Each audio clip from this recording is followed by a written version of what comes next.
घंटगड़ा पंचायतवासी आ पूर्वर गोटे 31/10 रे गोटे एमसीएल कर्तृपक्ष को एवं मेडिकल कर्तृपक्ष को जनइलु जे जो आमर एठी एसआई सिक्यूरिटी संस्था मेडिकल रे 330 रु ऊर्ध्व सिक्यूरिटी रखी अछि।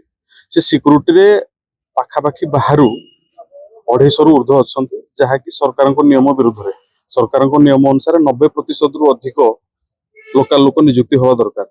आमे एठी घंटपड़ा पंचायतवासी जंगल जमी पाखापाखि 30 एकर रु अधिक देइछु। ता तुलन में आमे किछि पाई नाहु। आमको विभिन्न अनियमितता करी घंटपड़ा पंचायत रो केमदी कम सिक्यूरिटी रहिबे एसआई सिक्यूरिटी संस्था व्यवहार करिछि। ता द्वारा आमे तार प्रतिवाद करी आज पुनर्बार एमसीएल कर्तृपक्ष और मेडिकल कर्तृपक्ष को जनइलु चिठी माध्यम रे आगामी 7 दिन मध्य यदि बैठक न हुए ताले आमे धारणा को लेबु जे संपूर्ण बंद करू अनिर्दिष्ट काल पाई एवं आम पंचायत रु जो मागणार दिया जाइथिबा 30 एकर रु जगह को आमे अवरोध करू।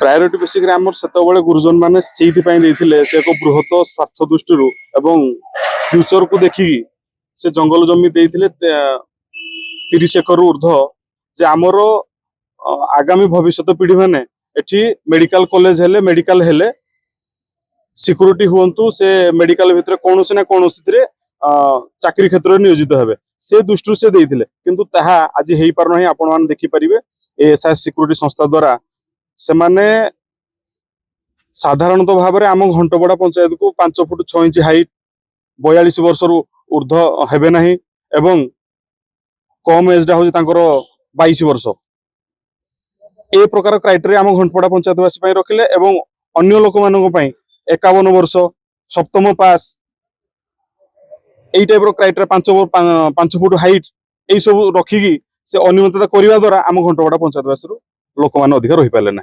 जदि से आम कराई स्वतंत्र क्राइटेरिया घंटपड़ा कराई निश्चित भाव में एथिरे अधिक रु अधिक घंटपड़ा पंचायतवासी उपकृत होता।